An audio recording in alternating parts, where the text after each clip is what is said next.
What's up, guys? Welcome back to the Nerdy Narrative. My name is Leslie Smith, and today I am going to do the 80s music book tag.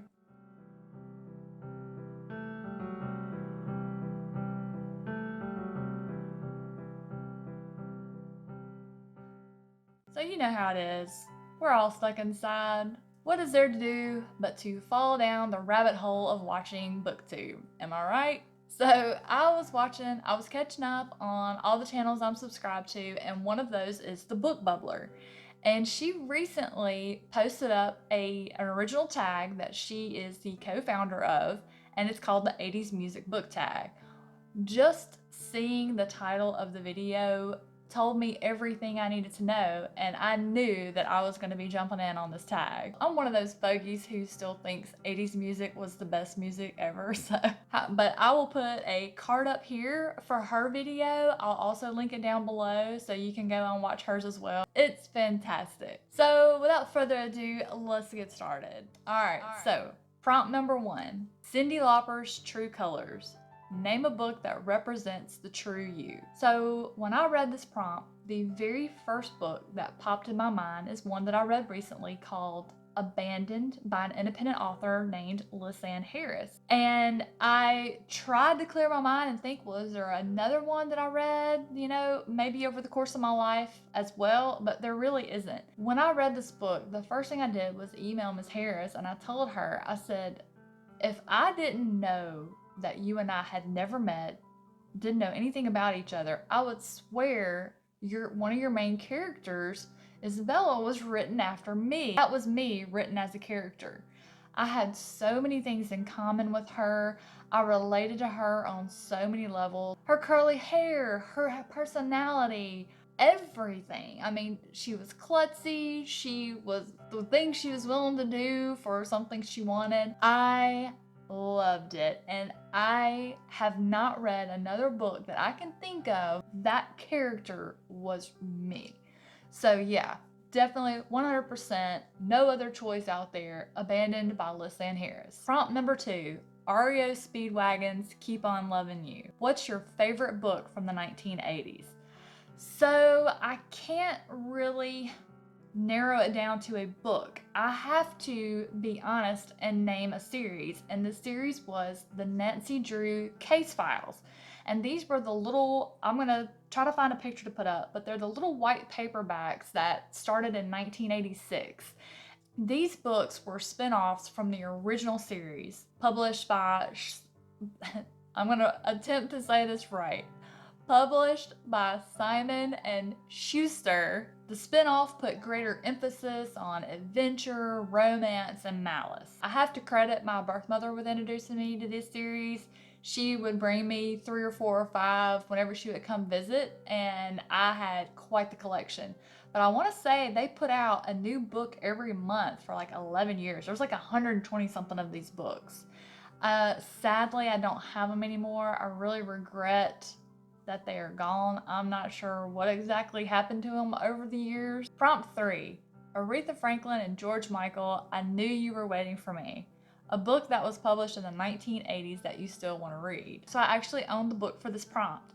Stephen King's Pet Sematary was published in 1983, and it's on my TBR. When they did the remake of the movie, I haven't seen it yet, but I definitely want to watch it. I saw the original movie that came out years and years and years ago. I haven't seen the remake, but when the remake came out, I just kept thinking to myself, man, I really want to read that book. So I bought it, but I still haven't read it. But it is definitely on my TBR to read this year. I'm gonna get it done. Prompt number 4, Whitesnake, Here I Go Again. A book, series, or an author's new release that you're highly anticipating. I'm sure if you have been watching any other videos on my channel, you know the answer to this is Peace Talks and Battleground, coming out by Jim Butcher, that are books 17 and 18 of the Dresden Files. Maybe it's 16 and 17. I probably mentioned those 2 books in every video on this channel at some point. I absolutely adore the Dresden Files. absolutely cannot wait to have these books in my possession. I do feel like there's going to be some tragedy. I think some really loved characters are going to be lost, but I just need to know, okay? I just need to know. Prompt number 5, Dead or Alive, Spin Me Round. A book you like or want to reread. Well, that's easy. That would be A Way of Kings by Brandon Sanderson. I just read this book a few weeks ago. It became my favorite book of all time. As soon as I finished reading it, I wanted to actually immediately start rereading it. That's how wonderful this book is. And I don't say that lightly. This book is 1,252 pages, and to willingly turn around and start an immediate reread, that's how serious my love is for this book, this story, this world, actually. I did not want to leave this world. It is a masterpiece. The only reason I haven't started rereading it is because I've got Warbreaker on the way, which I've been told by Angela from Literature Science Alliance. I need to read that one next and then continue this series. So I've got Warbreaker on the way whenever it gets here. Right now, since it's not an essential item, there's no telling when it may come. But when it gets here, I'm going to soak that bad boy up so I can get right on to Words of Radiance. Prompt 6. Michael Jackson's Billie Jean, a book that was recommended to you that you didn't really like. Well, that's easy. Another easy one for fans of the channel, that would be The Sword of Shannara by Terry Brooks. My good friend Lee recommended this series to me. It's trash. It's trash. It can be saved, and by saved I mean if you removed about 400 pages from this book and made it where it's about 250, 300 pages, where you just have the actual good part of the story, you remove all the lengthy descriptions and descriptions of other descriptions that you don't need. Yeah. Prompt number 7, Van Halen's Jump, a book that scared or surprised you. So the book that came to mind when I read that prompt was Helter Skelter, which I read back in high school. I can't remember what happened. I don't know if something came up in the news regarding Charles Manson or one of his followers. At any rate, the story of Charles Manson came across my radar, and the fact that there was a book about it called Helter Skelter. I checked it out of my library and I read that book, and it is so detailed. The things that this man talked these other people into doing and the murders that these people committed as a cult, I mean, it is chilling. And it just got to a point I could not be alone when I read this book. I would only read it if I was in the library with other people in the commons area, like if I was between classes or before school where we would all hang out before classes started. That book really, really got to me, just to know that I was kind of reaching that age where you kind of realize you're not immortal and that people can be really, really bad. Like your parents always saying stranger danger and don't take candy from strangers and all that, you realize why they're telling you that. They're not being overly cautious. There are really sick, demented people in this world. So yeah, that one scared the shit out of me. Prompt number 8, Heart, what about love?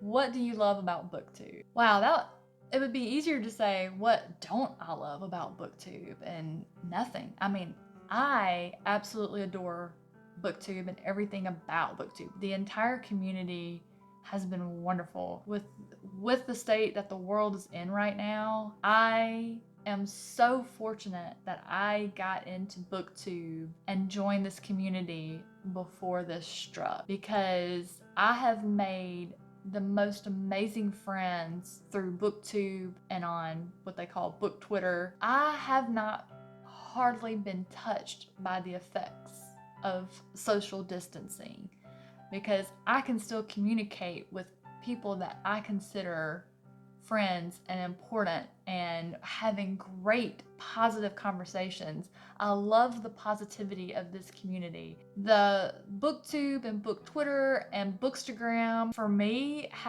they are finally the aspects of social media that I enjoy. Before, there was just weeks, months that did not have anything to do with social media because it was just negative and fighting and just horrible, horrible things. BookTube has redeemed all of that for me, and I have just enjoyed this community. I have enjoyed immersing myself into it, taking part of readathons and buddy reads, and losing myself and watching all of the really fun videos that are available. So the bonus for this tag is to show a picture of yourself from the 80s. I have one from 1986, and my mom was one of those that every year she made my brother and I get our portraits made together. And there I am. And you know what? If I'm gonna be out here in all my 80s glory, so is he. But yeah, that's me trying to get the light glare off of it. And I know what you're all thinking. You have straight hair in this picture. What happened? Puberty. That's what happened. Thanks, Dad. My dad's naturally curly, so around 8th grade, my hair started getting wavy. By 9th grade, it was just horrible and half curly, half wavy, frizzy as all get out. Nobody knew what to do with it, and I experienced several years of horror as far as my hair is concerned. Now, I just do the best I can. The curls do what they want. They have a mind of their own. You know, when I style my hair, it's 10% water and 90% prayer of what's gonna happen. But at any rate, I don't know a lot of you well enough yet to know if you are an 80s baby or not to tag you in this. So I'm gonna leave it open to tag yourself if you wish. If you want to join in on this really fun video. I can't look at people and judge about how old I think they are, but if you are an 80s baby or if you're an 80s lover, jump in, join this tag, and share the fun and awesomeness of acid wash jeans, big poofy hair, and all the bright, wild, crazy colors that made up the 80s. Thank you so much for watching this video. It is such an honor to have you here. I love you guys, and I'll see you soon.